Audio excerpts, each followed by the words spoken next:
What frustrates me most about the housing problem in Cornwall is the challenge of not being able to live where you want to live.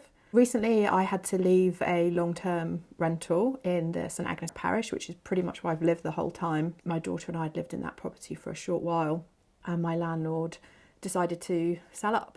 This was at the very beginning of the pandemic. There was quite a boom and stamp duty was relaxed. It was too much of an opportunity, I guess. Since then, which that was about 2 years ago, I've lived in four different addresses until I secured this, hopefully long term. With the charity that I work for, Wild, we support young parent families. Certainly a few years ago, most of our families would have been in social housing, but we're seeing now many, many more of our families are in private rentals. And the impact of that is they are also faced by challenges if their properties are sold or rents are put up. We've experienced families that have been housed in caravans, also new young mums in B&B accommodation. The balance of housing needs to be addressed. We need accommodation for tourism and holiday makers. We need accommodation for students around our colleges and universities. We also need accommodation for local families.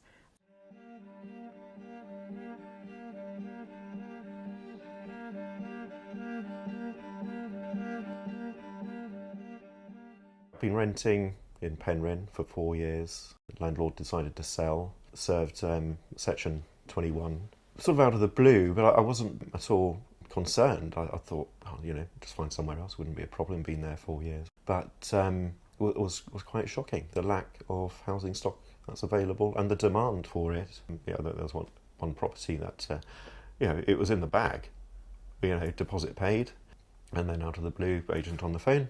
Mike, are you able to put up 12 months rent in advance? Couldn't do it, and lost the house. The effects on mental health was very, very difficult. But it came good in the end. We found this place, but we're now currently in the same situation. 6 months on, our landlady has decided to serve Section 21 to take the house back. So we're looking again. Just a quick check this morning on Rightmove in Truro alone. There are only two properties available that sort of meet our sort of requirements. I had one agent mention it on average that there's between sort of 50 to 80 inquiries per property. I think more needs to be done. I think it seems to be a little bit too little, too late.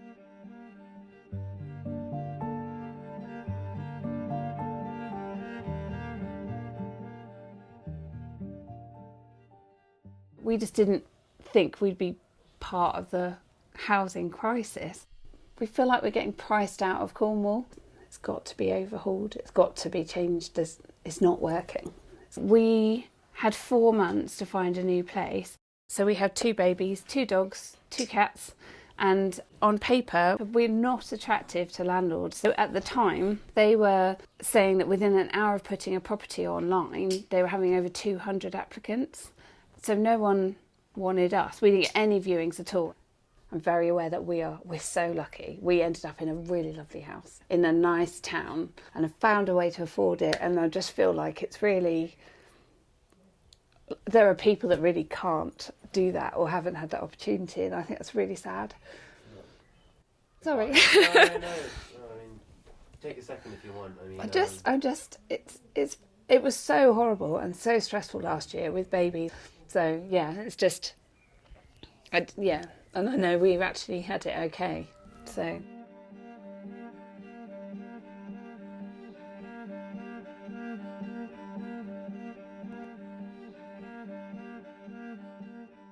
On the 4th of November last year, we got an eviction 21 notice. So on the 4th of January, we had to leave the house.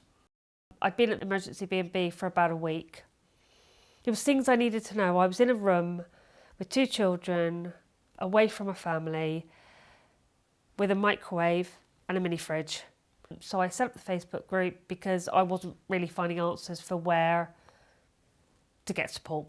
Within a week of setting up, I had 60 members, and I got more answers from that group than I got from any division of the council. That's not to say the council haven't got the answers. They are so inundated with what they're doing.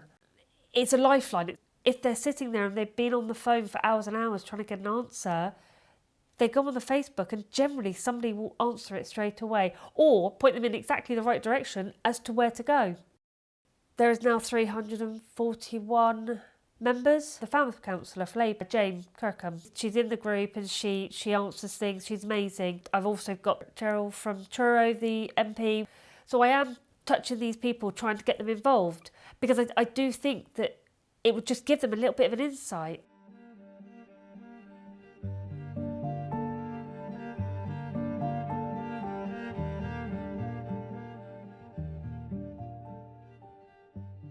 Coastline is a housing association, a housing charity. I guess in shorthand, the ambition that we've adopted for ourselves is to try and solve the housing crisis in Cornwall. We hope it's possible, but we don't think we can do it by ourselves. We build, as a county, more affordable homes than most areas of England do. But because our starting point is so low, with roughly 1 in 10 of our homes being affordable, as opposed to about 1 in 5 across the rest of England, if we keep going at our current pace, even though that pace is quite decent, it will take us 30 to 40 years to catch up with the average in the rest of England. So there's a huge need for people to build more affordable homes in Cornwall. The tourism industry is really important to Cornwall. It provides a lot of income, provides a lot of jobs to people, but also puts pressure on the housing stock. More and more people have found that they're losing their private sector tenancy because the landlord has decided to use it as an Airbnb or as a holiday home. I think there are ways to protect someone's financial investment while also recognising that it's not the same as investing in stocks and shares. In choosing to be a landlord, I think you take on the responsibility that you're actually providing a home for someone, and that you therefore perhaps need to accept that there are some wider responsibilities that come with that. So I think we need to provide a better balance between looking after the financial interests of the landlord and looking after the fact that it's a home for the person that lives there. And I think there are ways of achieving that.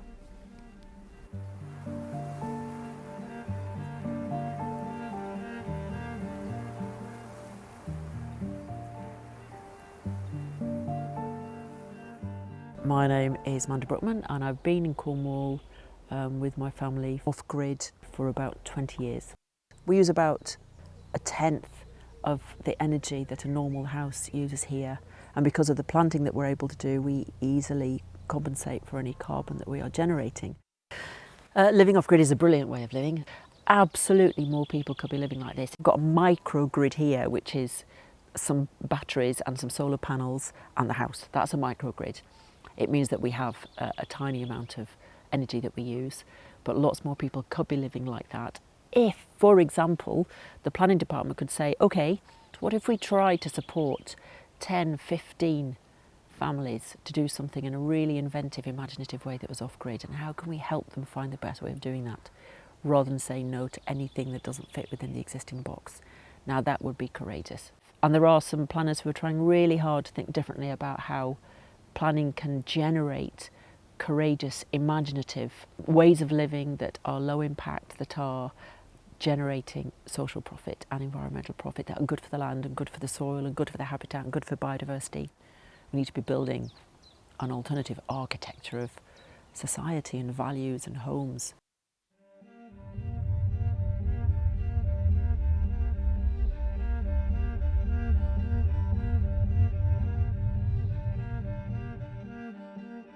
The main aim of St Petrock's and our ambition is to end homelessness in Cornwall. What we've seen, certainly over the last year and a half, is a huge number of properties that have been taken out of the rental market. We deal with numerous phone calls every day, people ringing in to say their landlord's selling up and they're being evicted and the property is going to be used for something else. So it's a real pressure on people who have literally nowhere to go. Affordable housing typically means around 80% of the market rent, and really market rents are extortionate now, so 80% of that is, you'd question whether that is actually affordable. What we're seeing is a kind of wave of people who may be facing homelessness who wouldn't ordinarily. So the big people who are looking at what their options are and finding out they haven't got options. This year, 2022, the number of people we're working with has already increased by 25% compared to last year, and last year was almost at a record level. Having a tax or increased tax on second homes wouldn't necessarily lead to reducing the number of second homes, but what it does do is mean that everybody's contributing their fair share to making sure that local people have genuinely affordable places to live.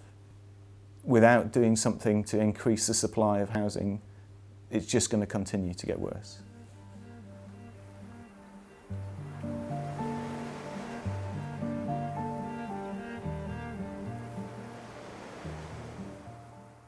We want highly sustainable, energy efficient housing in Cornwall that people will love to live in, because that's what builds happiness and that's what we want in this county.